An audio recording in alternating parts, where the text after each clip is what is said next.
Astagfirullah. Allah haik. Allah barakallahu fiik.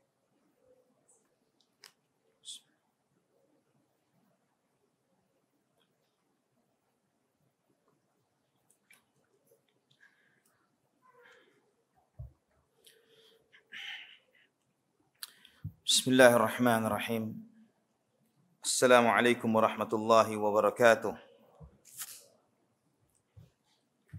Innal hamdalillah nahmaduhu wa nasta'inuhu wa nastaghfiruh wa na'udzu billahi min shururi anfusina wa sayyiati a'malina. Man yahdihillahu fala mudilla lahu wa man yudlil fala hadiya lahu. Ashhadu an la ilaha illallah wahdahu la syarika lahu. وأشهد أن محمدا عبده ورسوله لا نبي بعده اللهم صل وسلم وبارك على عبدك ونبيك محمد وعلى آله وصحبه ومن اهتدى بهديه إلى يوم القيامة قال الله جل وعلا يا أيها الذين آمنوا اتقوا الله حق تقاته ولا تموتن إلا وأنتم مسلمون يا أيها الناس اتقوا ربكم الذي خلقكم من نفس واحدة وخلق منها زوجها وبث منهما رجالا كثيرا ونساء واتقوا الله الذي تساءلون به والأرحام إن الله كان عليكم رقيبا يا أيها الذين آمنوا اتقوا الله وقولوا قولا سديدا يصلح لكم أعمالكم ويغفر لكم ذنوبكم ومن يطع الله ورسوله فقد فاز فوزا عظيما Amma ba'd, saudaraku fillah rahimani wa rahimakumullah. Alhamdulillah, segala puji bagi Allah Subhanahu wa taala, Ar-Rahman Ar-Rahim. Allah Subhanahu wa taala yang telah menganugerahkan kepada kita nikmat yang sangat agung ini, nikmat Islam, nikmat iman, hidayah yang Allah Subhanahu wa taala berikan kepada kita sehingga kita menjadi umat Muhammad bin Abdullah sallallahu alaihi wasallam, dan tidak ada nikmat yang lebih besar melebihi nikmat dinul Islam. Lebih lagi setelah diberi hidayah Islam, kemudian diberi hidayah untuk mengikuti sunnah Rasulullah sallallahu alaihi wasallam. Terlebih lagi ketika kita hidup di zaman yang penuh dengan fitnah dan syubhat, di mana tawaran-tawaran untuk menyimpang dari jalan yang benar, menyelisihi Al-Quran dan Sunnah Nabi Sallallahu Alaihi Wasallam selalu ada dan selalu muncul.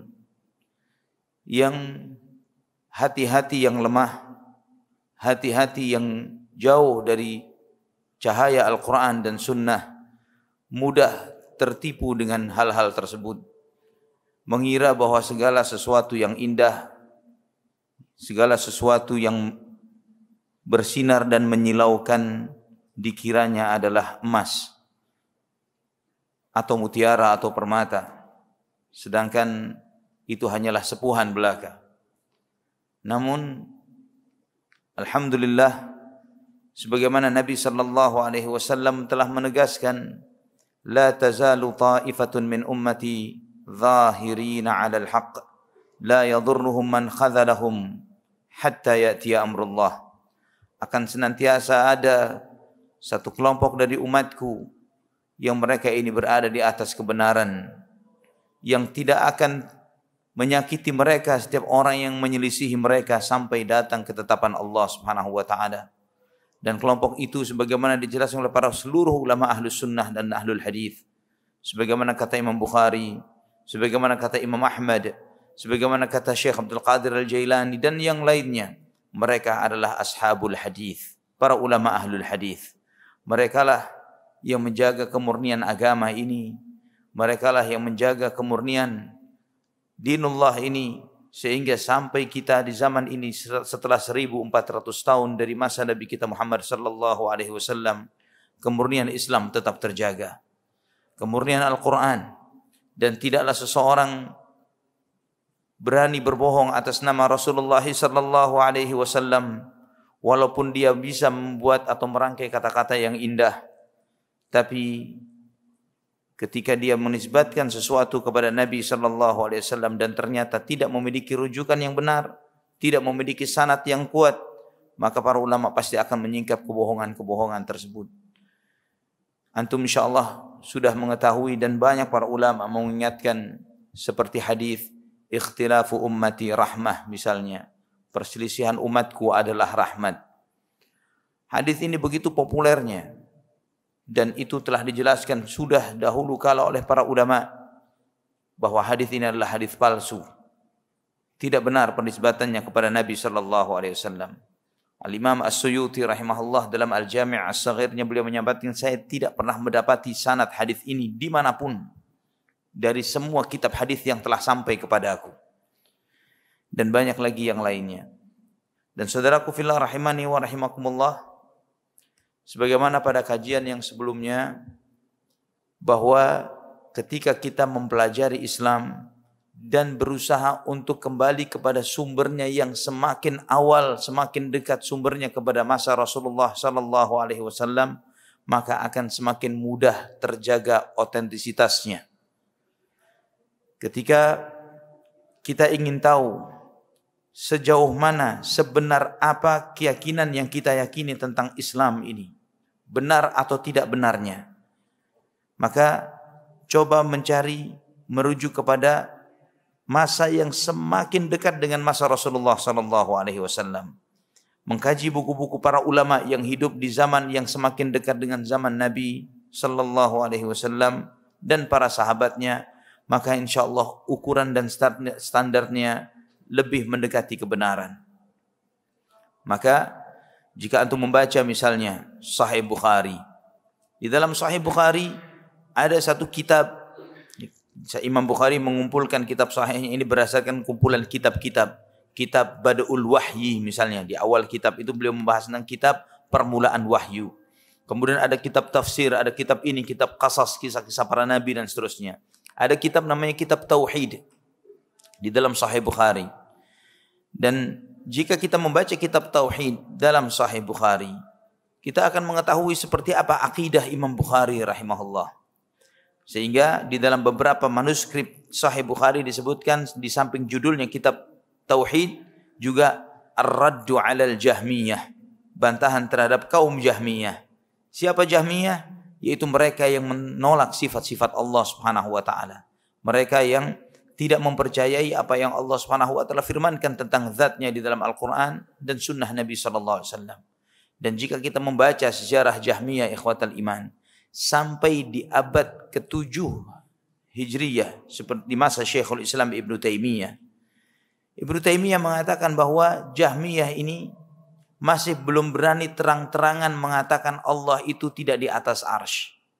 Belum berani terang-terangan seperti itu.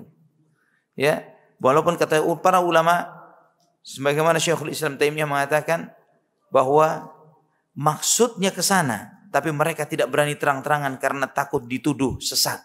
Karena sudah pasti sesatnya.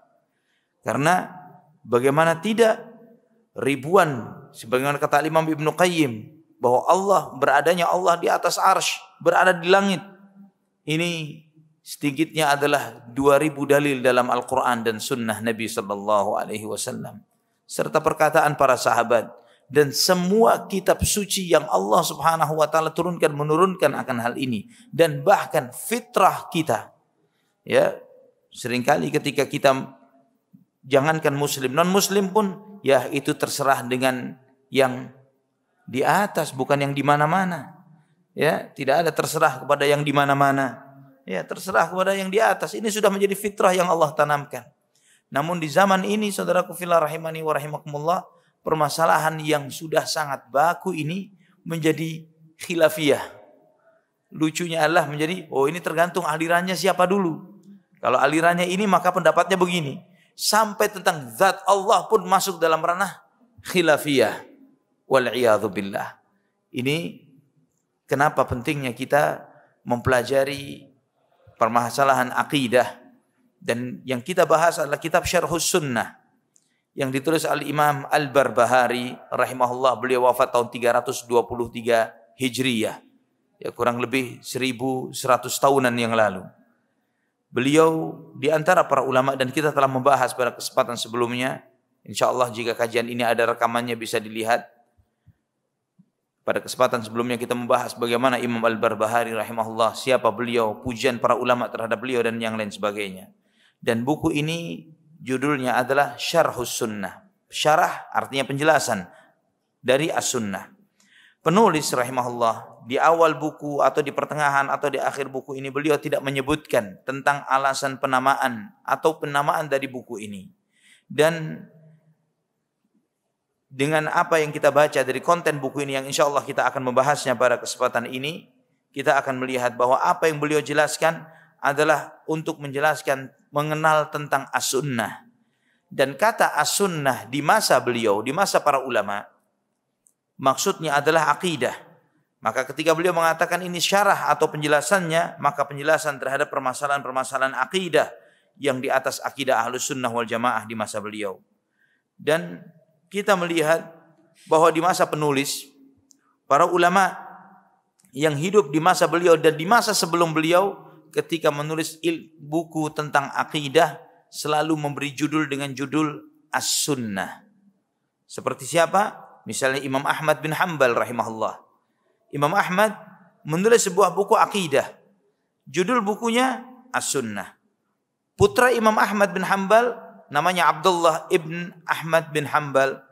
Sampai hari ini pun bukunya bisa kita dapatkan. Ya, menulis kitab akidah, judulnya juga As-Sunnah. Demikian pula Al-Imam Al-Khallal Al-Marwazi, Muhammad bin Nasr Al-Marwazi, sahabat Imam Ahmad dan Imam Syafi'i. Al-Imam Al-Lalikai, Syarah Usul I'tiqad Ahli Sunnati wal Jamaah. Juga Al-Lalikai ini seorang imam besar di antara imam dari mazhab Syafi'i rahimahullah. Ibnu Jarir At-Tabari dan yang lainnya, mereka menulis kitab-kitab akidah dan memberi judul dengan As-Sunnah. Adapun penisbatan buku ini kepada beliau banyak disebutkan oleh para ulama. Di antaranya Ibnu Abi Ya'la dalam Tabaqatul Hanabilah, beliau mengatakan bahwa Al-Imam Al-Barbahari menulis banyak buku. Di antaranya adalah Syarhus Sunnah. Imam Az-Zahabi juga mengatakan yang demikian. Beliau mengatakan waqad sanafa Abu Muhammad Al-Barbahari musannafat. Abu Muhammad Al-Barbahari menulis beberapa buku. Di antaranya adalah Syarhus Sunnah. Dan beliau berkata di dalamnya, kemudian menyebutkan isi dari buku ini. Imam Al-Barbahari rahimahullah dalam buku ini ikhwatal iman, setelah beliau menyebut bertahmid, memuji Allah Subhanahu wa taala dan menyebutkan nikmat-nikmatnya, beliau menyebutkan bahwa Islam itu as-sunnah dan as-sunnah itu adalah Islam. Maksudnya apa? Bahwa tidak cukup orang itu mempelajari Islam itu Quran saja. Ya, tanpa mengkaji hadis-hadis Nabi sallallahu alaihi wasallam. Karena mengkaji Quran atau saya cukup dengan Quran saja tidak mau pakai hadis, cacat Islamnya. Pasti cacat Islamnya. Tidak mungkin tidak. Tidak mungkin tidak. Terkadang mereka berkelit dengan menunjukkan ada kok tuntunan tentang sholat dalam Quran, ada kok tuntunan zakat, puasa dan lain sebagainya. Kita tanya hal-hal yang sederhana kepada mereka yang bersikukuh menolak hadis-hadis Nabi sallallahu alaihi wasallam secara mutlak. Beberapa ayat dalam Al-Quran. Misalnya Allah Subhanahu wa taala berfirman, tabbat yada abi lahab wa tab. Celakalah kedua tangan Abu Lahab dan celakalah dia. Siapa maksud Abu Lahab di dalam ayat itu? Tolong jelaskan pakai Quran enggak pakai hadis. Bagaimana menjelaskannya? Ya. Ketika Allah berfirman misalnya liila fi quraisyin ilafihim rihlatash shita'i was-saif. Anugerah yang Allah berikan kepada suku Quraisy. Kenikmatan yang Allah berikan kepada mereka di dalam perjalanan musim dingin dan musim panas. Apa maksudnya perjalanan musim dingin dan musim panas? Tolong jelaskan pakai Quran saja tanpa pakai hadis. Bagaimana mereka menjelaskannya? Ketika Allah berfirman, alam tara kaifa fa'ala rabbuka bi ashabil fil. Apakah kamu tidak perhatikan apa yang telah Tuhanmu perbuat terhadap ashabul fil, para penunggang gajah? Siapa maksudnya? Tolong jelaskan pakai Quran saja tanpa hadis. Bagaimana menjelaskannya? Penunggang gajah di mana? Taman safari. Penunggang gajah di mana? Dia tidak akan bisa menjawab ini.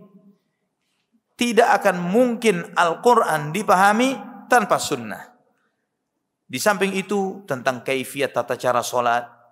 Kenapa wudu dahulu baru sholat? Ya, takbiratul ihram sampai salam, tentang nisabnya zakat, tentang awal puasa dan akhir puasa. Ya. Allah cuma berfirman dalam Al-Qur'an, "Tsumma atimmus siyama ilal lail." Kemudian sempurnakanlah puasa sampai malam. Batasan malam ini apa maksudnya? Kenapa kita sekarang azan maghrib takjil? Kita batalkan puasa kita. Tidak ada di Quran. Tidak ada di Al-Quran. Dan banyak syariat Islam. Oleh karena itulah mendasar yang dijelaskan oleh Imam Al-Barbahari di dalam kitab ini, bahwa Islam itu sunnah dan sunnah itu Islam. Kemudian beliau menyebutkan wajibnya mengikuti jamaah. Siapa yang dimaksud jamaah? Beliau menyebutkan adalah sahabat Rasulullah sallallahu alaihi wasallam. Oleh karena itulah ahlus sunnah dikatakan ahlus sunnah wal jamaah. Karena kenapa harus ikut wal jamaah? Kenapa tidak hanya ikut Nabi saja, tidak ikut sahabat? Ya karena kita setiap rakaat salat, siratal ladzina an'amta alaihim, jalannya orang-orang yang telah Engkau beri nikmat kepada mereka. Mereka ini siapa? Rasulullah sallallahu alaihi wasallam dan para sahabatnya. Sebagaimana dijelaskan oleh Allah Subhanahu wa taala dalam surat yang lainnya. Kemudian beliau menegaskan, mempertegas penjelasan akan hal ini dan memperingatkan bagi mereka-mereka yang menyelisihi jalannya Nabi dan jalannya para sahabat, bahwa barang siapa menyelisihi jalannya Rasulullah SAW dan sahabatnya pasti salah jalan dan tersesat. Kemudian beliau memperingatkan tentang bahaya para pengikut hawa nafsu, para pelaku bid'ah yang menyelisihi sunnah Nabi SAW.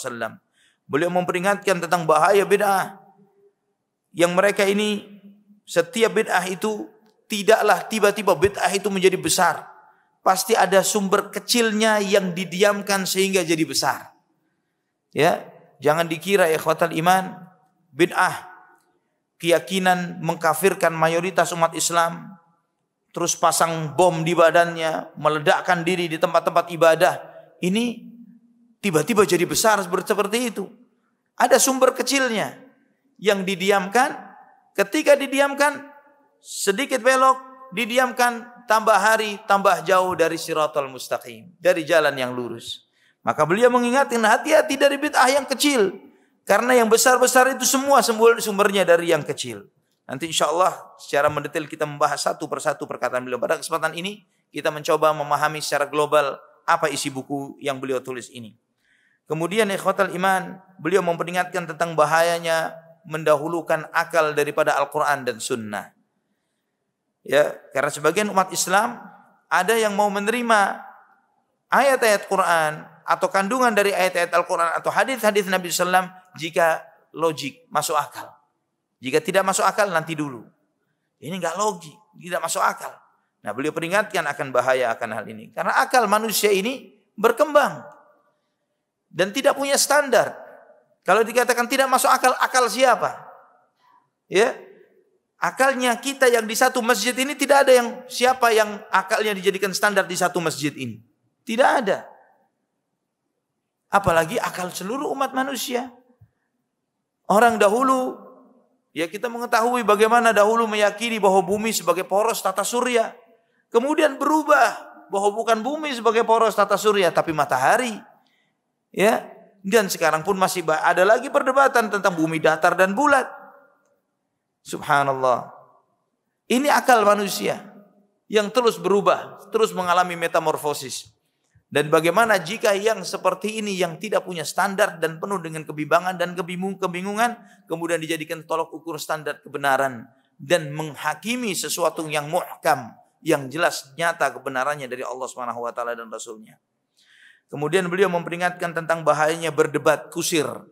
Ya, debat kusir tentang agama ini. Karena itu akan menimbulkan keraguan di dalam iman seseorang. Kemudian beliau menjelaskan tentang bagaimana keyakinan yang benar tentang nama-nama Allah Subhanahu wa taala, itu Asmaul Husna dan sifat-sifatnya. Kemudian beliau berbicara tentang permasalahan-permasalahan keimanan. Tentang melihat Allah Subhanahu wa taala kelak nanti pada hari kiamat di surga.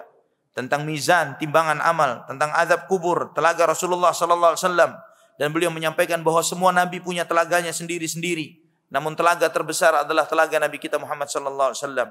Kemudian beliau membicarakan tentang permasalahan syafaat, sirat yang membentang di atas neraka jahanam. tentang para nabi dan para malaikat serta surga dan neraka, tentang munculnya Al-Masihud Dajjal dan turunnya Nabi Isa alaihi salam di akhir zaman, tentang meyakini bahwa iman itu adalah ucapan dan perbuatan dan niat. Iman itu bertambah dan berkurang. Dan kemudian beliau menyampaikan tentang manusia terbaik setelah Nabi Muhammad SAW dari umat ini adalah Abu Bakar, kemudian Umar, kemudian Uthman, kemudian Ali, kemudian 10 sahabat yang lainnya yang dijamin surga, kemudian Muhajirin dan Ansar, yang mereka ini telah menjadi sahabat Rasulullah SAW, dan tingkatan mereka bertingkat-tingkat sesuai dengan kadar persahabatan mereka dengan Rasulullah SAW. Dan kita wajib mencintai seluruh sahabat, wajib mengucapkan radhiyallahu anhum, mendoakan keridhaan untuk para sahabat, dan tidak pernah menyebut tentang mereka kecuali dengan sebutan yang baik. Ya, tidak boleh menyebutkan cacat dan aib mereka, perselisihan di antara mereka. Setiap menyebut tentang sahabat harus menceritakan kebaikan-kebaikan mereka. Dan kemudian penulis menyampaikan juga wajibnya taat kepada waliul amr, kepada pemerintah yang sah. Dan tidak halal bagi seorang muslim hidup satu malam saja tanpa memiliki seorang pemimpin, apakah pemimpin itu baik atau pemimpin yang zalim.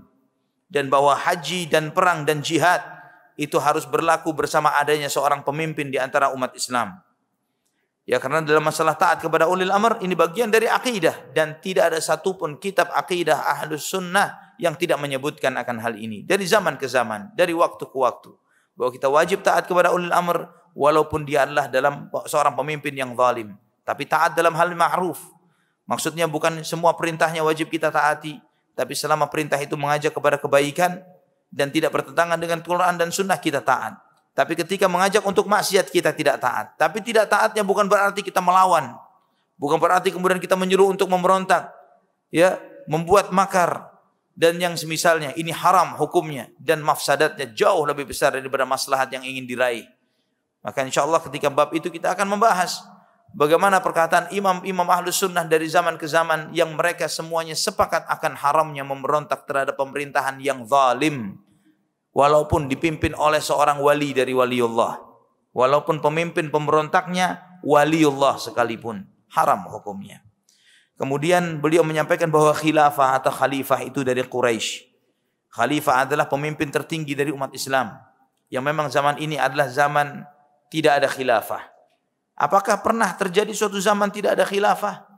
Pernah ditanyakan kepada Nabi SAW. Ketika Nabi SAW menyampaikan tentang hal-hal yang bakal terjadi di akhir zaman, Nabi SAW mengingatkan bahwa nanti setelah kebaikan yang ada di zaman Nabi SAW dan zaman yang keemasan Islam, akan ada zaman keburukan. Setelah zaman keburukan akan kembali lagi zaman kebaikan itu, namun tidak semurni sebelumnya, kata Nabi SAW. Dan hadisnya sahih dalam Sahih Bukhari dari Hudzaifah ibnul Yaman. Dan kemudian Nabi SAW menyampaikan ada keburukannya, ada dakhan, ada kabut yang menyeliputi kebaikan itu. Ketika ditanya apa kabut yang menyeliputinya ya Rasulullah, Nabi SAW menyebutkan qaumun yahtaduna bi ghairi hadyi wa yastanuna bi ghairi sunnati. Sebagian orang kaum yang mereka mengajarkan hidayah, petunjuk, tapi tidak mengikuti petunjukku, dan mengajarkan sunnah tapi bukan sunnahku. Kemudian Nabi SAW menyebutkan di masa itu nanti banyak du'atun ala abwabi jahannam, dai-dai yang berada di depan pintu-pintu neraka jahannam. Man ajabahum qadhafuhum fiha. Ketika kita menerima seruan dai-dai itu, akan dilemparkan barang dengan dai-dai tersebut ke dalam neraka jahannam. Kemudian Hudzaifah bertanya, bagaimana cirinya ya Rasulullah? Nabi SAW menjawab, hum min jildatina wa yatakallamuna bi alsinatina. Kulitnya sama seperti kita, bahasanya sama seperti bahasa kita. Dijelaskan oleh Ibnu Hajar, minal muslimin wa yatakallamuna bi lughatil muslimin. Dari umat Islam. Bukan dai-dai misionaris non muslim, bukan, tapi dai-nya kaum muslimin. Tapi yang dia ajarkan, dia mengajarkan sunnah tapi bukan sunnah Muhammad SAW, tapi sunnah dirinya dan sunnah nenek moyangnya. Mengajarkan ilmu bukan ilmu Quran wa sunnah, tapi ilmu yang diajarkan dari tradisi dan kebiasaan yang sudah biasa diajarkan. Dalam riwayat Muslim disebutkan nanti akan mungkin a'immatun yahtaduna bighairi hadi wa yastaduna bighairi sunnati. Di masa itu banyak pemimpin-pemimpin yang menerapkan hukum bukan petunjukku dan tidak menjalankan sunnahku. Sampai Hudzaifah bertanya, ya Rasulullah, jika saya bertemu dengan pemimpin itu, apa yang harus saya lakukan? Bolehkah saya melawan? Melawannya dengan pedang ya Rasulullah? Nabi SAW bersabda, isma' wa ati' wa in dariba dhahruk wa ukhidha maluk isma' wa ati'. Dengarkan dan taati. Walaupun kamu dipukul punggungmu, diambil hartamu, dengar dan taati. Tetap dilarang untuk memberontak. Walaupun sudah tidak berhukum dengan Quran, tidak berhukum dengan sunnah. Bahkan Nabi menyebutkan, wa yaqumu fihim rijalun qulubuhum qulubas syayatini fi juthmani ins. Nanti di antara pemimpin-pemimpin itu akan ada orang-orang yang hatinya hati setan dalam raga manusia. Jahat. Hatinya setan kata Nabi SAW. Tapi wujudnya manusia. Subhanallah. Itu pun dalam konteks seperti ini. Bukan berontak, lawan. Apalagi buat hayya alal jihad. Ya, merubah adzan dengan hayya alal jihad. Bukan seperti itu. Ikhwatal iman rahimani wa rahimakumullah. Kemudian penulis menyampaikan tentang bahayanya kelompok Khawarij. Ya, Khawarij ini beliau jelaskan tentang bahayanya bahwa mereka jika ada di dalam satu masyarakat harus diperangi. Harus diperangi dan bagaimana menyikapi orang-orang Khawarij ini. Kemudian beliau menyampaikan bahwa taat secara mutlak itu tidak boleh ditujukan kepada satu manusia pun kecuali Muhammad bin Abdullah sallallahu alaihi wasallam. Tidak ada ketaatan mutlak kepada individu. Ya, siapapun dia. Siapapun dia, apapun labelnya. Taat mutlak itu hanya kepada sosok manusia satu saja, yaitu Muhammad sallallahu alaihi wasallam. Dan tidak boleh kita mengecap seseorang itu pasti surga, pasti neraka, kecuali dengan apa yang ditetapkan oleh Allah Subhanahu wa taala dan Rasulnya. Apalagi orangnya masih hidup. Apalagi orang yang masih hidup karena tidak tahu bagaimana akhir hidupnya. Ya, orang ini begini hebat dan lain sebagainya. Kekaguman kepada orang hidup menipu manusia. Maka nasihat orang-orang saleh terdahulu, salafun saleh terdahulu, jika kita mau mencontoh seseorang, mengagumi seseorang, kagumi yang sudah mati. Kenapa mengagumi yang sudah mati? Karena mereka sudah sampai ke tujuannya. Kagumi Abu Bakar, Umar, Uthman, Ali, manusia-manusia yang dijamin surga oleh Rasulullah sallallahu alaihi wasallam. Yang masih hidup tidak tahu. Sekarang kita mengidolakan seseorang, tiba-tiba begini dan begitu. Kemudian ikhwatal iman, beliau menyampaikan tentang bahwa pintu taubat selalu terbuka bagi setiap pelaku dosa dan maksiat, apapun dosanya. Dan beliau menyampaikan tentang hukuman rajam itu adalah sesuatu yang hak. Mengusap sepatu, ya, masun al-khufain, ini bagian dari bab fikih, tapi beliau masukkan ke dalam masalah akidah. Kenapa? Karena mengusap sepatu atau kaos kaki dalam wudu ini ditolak oleh Syiah Rafidhah. Syiah tidak mau. Sedangkan semua ulama ahlus sunnah, semua madhab mengatakan akan adanya hal tersebut. Nanti insya Allah kita membahas dalam buku ini. Dan kemudian beliau membahas tentang sunnahnya mengqasar salat ketika safar. Dan kemudian beliau menjelaskan tentang hakikat orang-orang munafik, sifat-sifat mereka, dan bagaimana kita menyikapi mereka di kehidupan dunia. Artinya hukumnya munafik ini, dan semua terkait tentang hukum terhadap orang sesama muslim, terhadap orang munafik, terhadap orang kafir. Ada hukum di dunia, ada hukum di akhirat.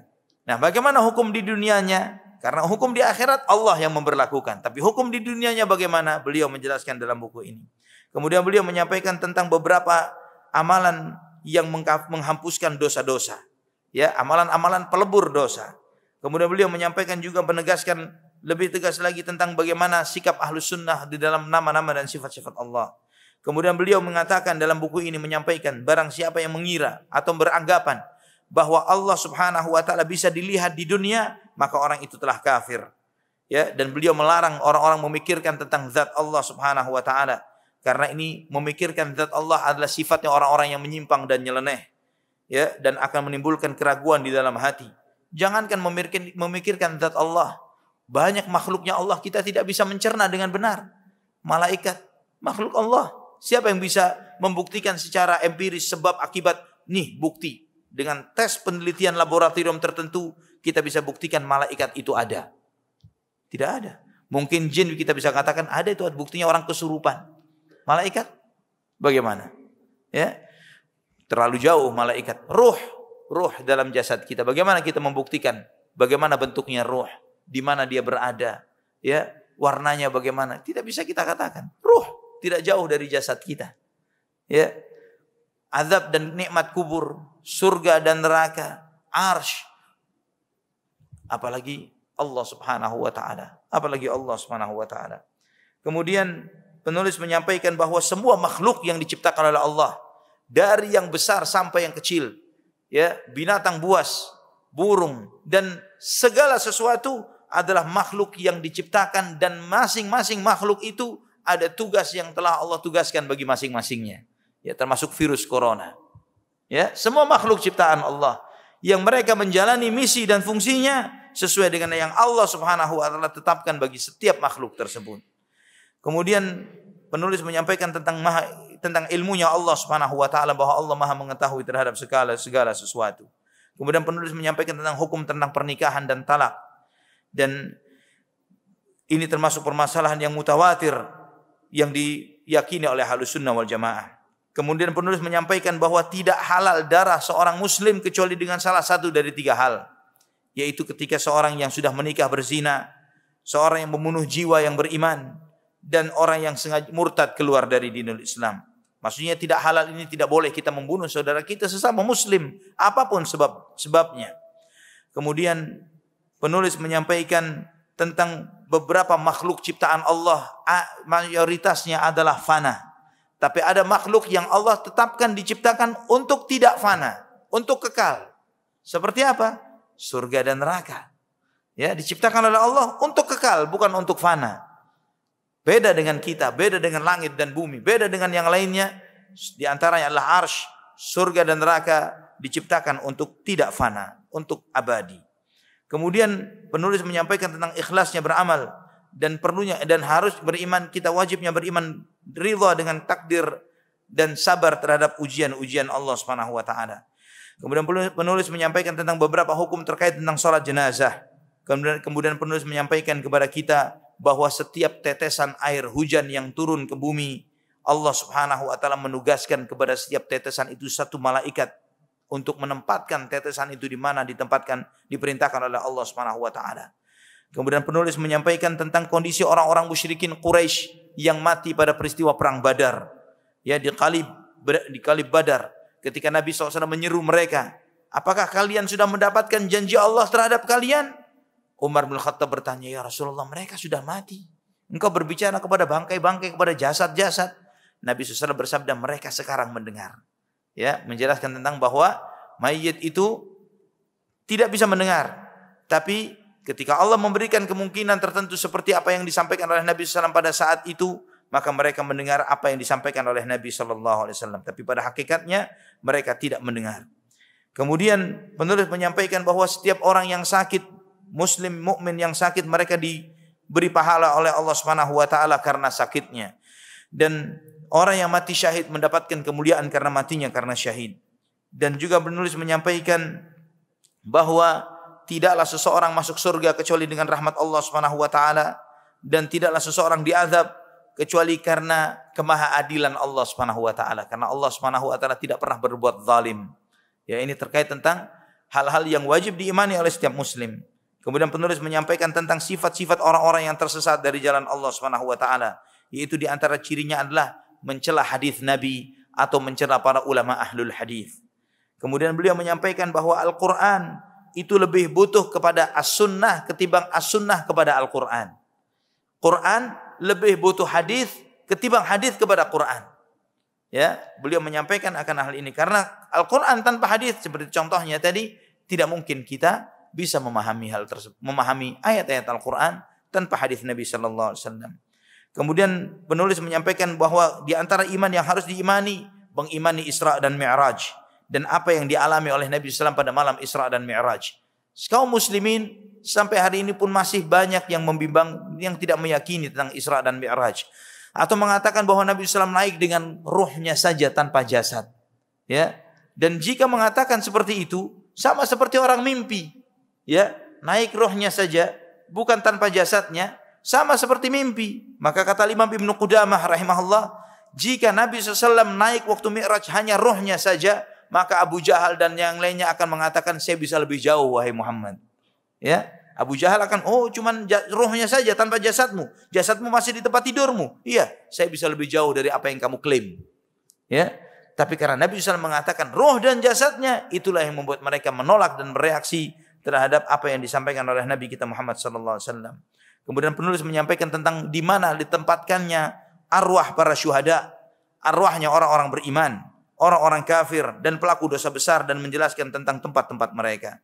Kemudian penulis menyampaikan tentang bahwa Allah Maha berfirman sesuai dengan kehendaknya, dan Allah telah berfirman secara langsung kepada Nabi Musa alaihissalam dengan suara yang didengar oleh Nabi Musa alaihissalam. Dan kemudian beliau menyampaikan bahwa akal itu adalah anugerah yang Allah berikan, dan akal itu Allah berikan sesuai dengan kadarnya kepada masing-masing manusia, sesuai dengan kemahabijaksanaan Allah Subhanahu wa taala. Yang Allah lebihkan kepada manusia yang lain dan Allah kurangkan dari manusia yang lain. Kemudian penulis menyampaikan tentang wajibnya memberikan nasihat terhadap sesama kaum muslimin. Dan kemudian penulis menyampaikan tentang kemahaagungan Allah Subhanahu wa taala serta kabar gembira apa yang akan diterima oleh setiap orang beriman sebelum wafatnya. Setiap mukmin sebelum meninggal dunia, dia akan melihat kabar gembira yang Allah berikan kepadanya. Kemudian beliau membahas lagi tentang bahwa kita akan melihat Allah Subhanahu wa taala pada hari kiamat. Kemudian beliau memperingatkan dengan sangat tentang bahayanya berdebat kusir tentang agama. Kemudian beliau rahimahullah menyebutkan tentang azab di api neraka dan macam-macam azab di api neraka, belenggu, rantai dan yang lain sebagainya yang sebagaimana disebutkan oleh Allah Subhanahu wa taala.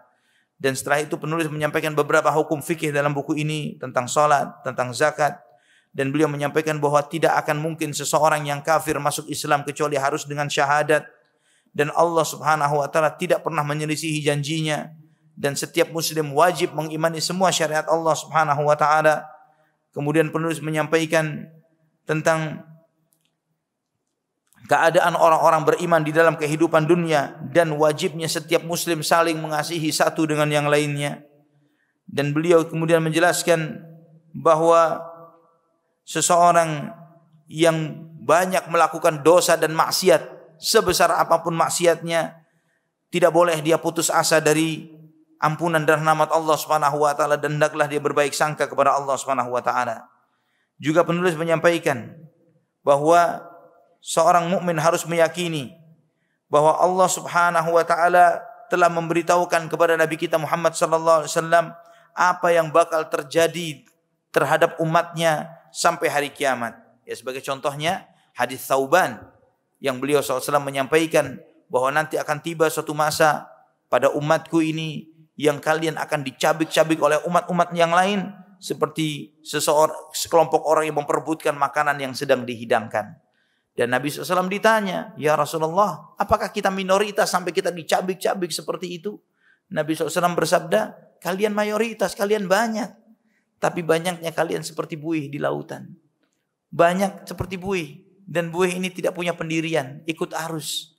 Seperti status kita saat ini, ikut arus. Dan buih itu tumpukan sampah. Kita tumpukan sampah, banyak informasi sampah yang ada di benak dan di hati kita. Bukan Quran dan Sunnah, tapi kita sibuk update status berita apa yang lagi update sekarang ini. Ya, beritanya ke kanan, ikut ke kanan. Semua majelis kita, semua grup kita sibuk dengan membicarakan apa yang sedang lagi tren saat ini.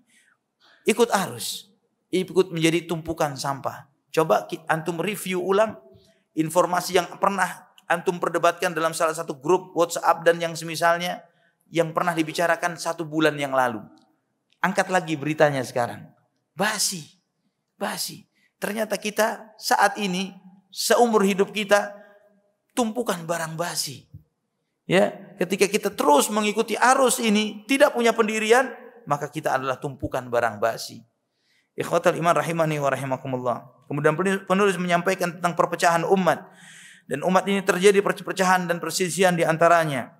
Dan yang benar adalah ahlus sunnah dan yang menyimpang adalah ahlul bid'ah. Kemudian beliau menyampaikan tentang haramnya menikah mut'ah, dan beliau menyebutkan tentang keutamaan Bani Hashim, kemuliaan mereka, keutamaan Quraisy dan Arab, dan kemudian beliau menjelaskan tentang hal ini. Dan beliau menjelaskan tentang bahaya kelompok-kelompok sesat seperti Jahmiyah dan kerusakan mereka.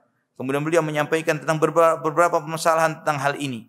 ya tentang Jahmiyah dan bid'ah-bid'ah mereka. Setelah itu penulis membahas bahwa bid'ah itu diikuti oleh masyarakat yang tidak berilmu. Orang-orang awam yang hanya mengikuti pekikan dan teriakan saja. Allahu Akbar, ikut Allahu Akbar. Gak tahu ngapain Allahu Akbarnya. Ya, kanan, kiri, sembunyi, lari, tapi tidak tahu apa hikmah dari setiap teriakan itu. Tidak pernah berpikir terhadap tindakan yang dilakukannya. Karena memang ketika kita mengikuti orang banyak, bahkan psikologi massa menyebutkan bahwa masyarakat, suara massa adalah suara wanita, emosional, tidak logik. Jadi walaupun banyak orang pinter di sana, tapi kalau sudah mengikuti mayoritas orang banyak, demonstran misalnya, ya akan emosional. Tidak akan bisa mengontrol gerakan massa. Tapi berbeda dengan orang-orang yang berilmu. Kemudian beliau menyampaikan bahwa ilmu itu bukan banyaknya riwayat atau banyaknya kitab.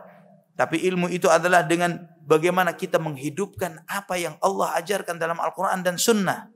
Ya, bukan banyak-banyakan dalil yang ada di kepala, tapi seberapa kita istiqamah di dalam mengamalkan ajaran Al-Quran dan Sunnah.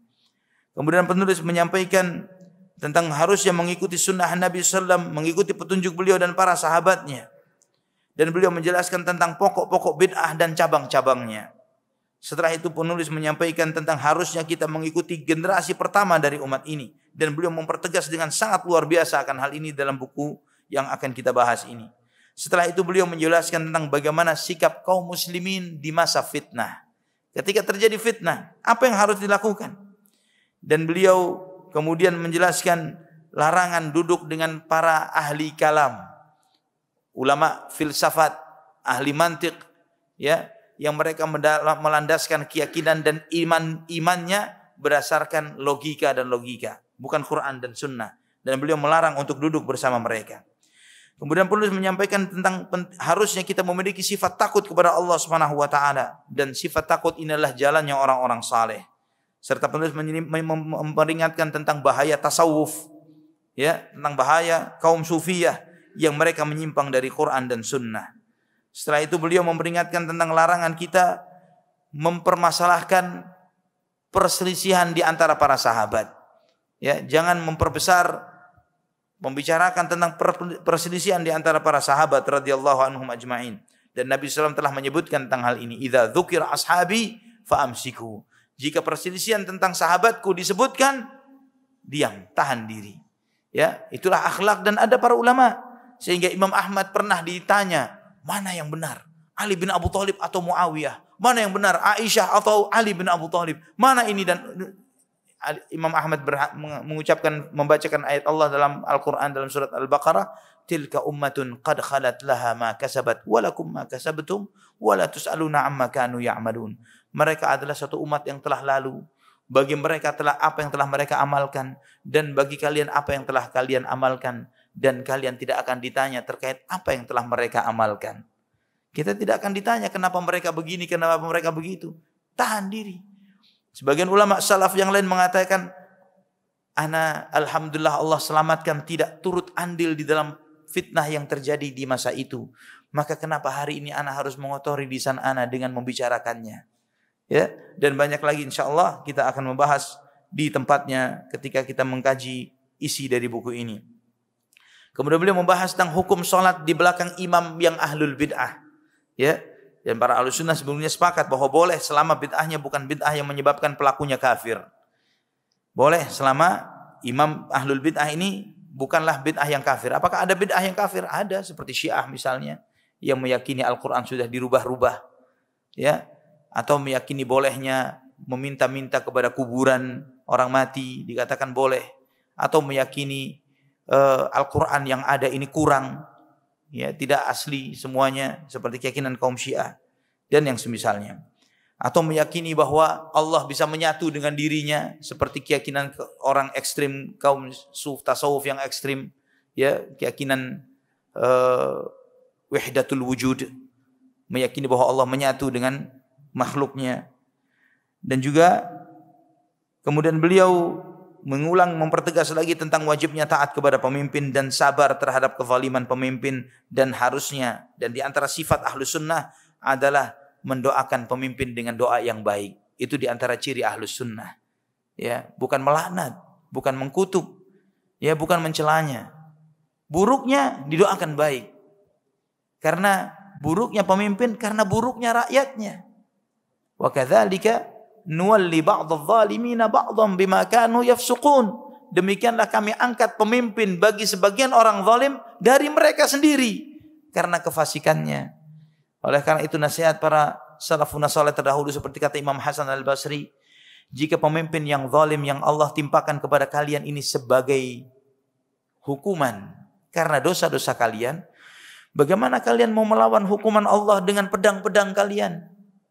Jika hukuman, taubat. Jika ini adalah azab dari Allah, maka apa yang harus dilakukan? Taubat. Dan jika ini bentuk ujian, apakah ujian dilawan dengan pedang? Ujian itu dilawan dengan sabar. Itu yang semestinya dilakukan. Ini nasihat para salafun saleh, sangat banyak akan hal ini. InsyaAllah kita akan bahas pada babnya. Dan dia akan menyampaikan tentang ciri-ciri, sekali lagi membahas tentang ciri-ciri ahlul bid'ah dan ahlul ahwa, para pengikut hawa nafsu. Di samping beliau membahas tentang ciri-ciri ahlus sunnah. Kemudian beliau mengatakan bahwa setiap ahlul bid'ah selalu mengajak untuk perang. Ya, selalu mengajak untuk pertumpahan darah dengan sesama kaum muslimin. Setelah itu beliau banyak sekali membahas tentang sifat-sifat para ahlul bid'ah ini dan larangan untuk mendengarkan mereka, duduk bersama mereka. Setelah itu penulis membahas dengan lebih tegas lagi tentang memperingatkan untuk tidak boleh berdebat dengan ahlul bid'ah, ya, dan menjelaskan tentang pokok-pokok dari pemikiran mereka. Setelah itu pun penulis menyampaikan tentang bid'ah yang muncul di masa umat ini, dari awalnya bid'ah itu bagaimana dan berkembangnya seperti apa. Ya, seperti pemikiran yang pertama kali muncul adalah bid'ah Khawarij. Ya, setelah itu munculnya Qadariyah, setelah itu Rafidah, setelah itu Syiah dan semisalnya. Setelah itu penulis menyampaikan tentang keyakinan bahwa tidak boleh, ya, adalah termasuk sunnah, tidak boleh menolong seseorang di dalam berbuat dosa dan maksiat. Ya, termasuk sunnah tidak boleh menolong seseorang di dalam berbuat dosa dan maksiat. Dan taubat itu wajib bagi setiap hamba. Taubat itu wajib bagi setiap hamba dan bagi setiap orang.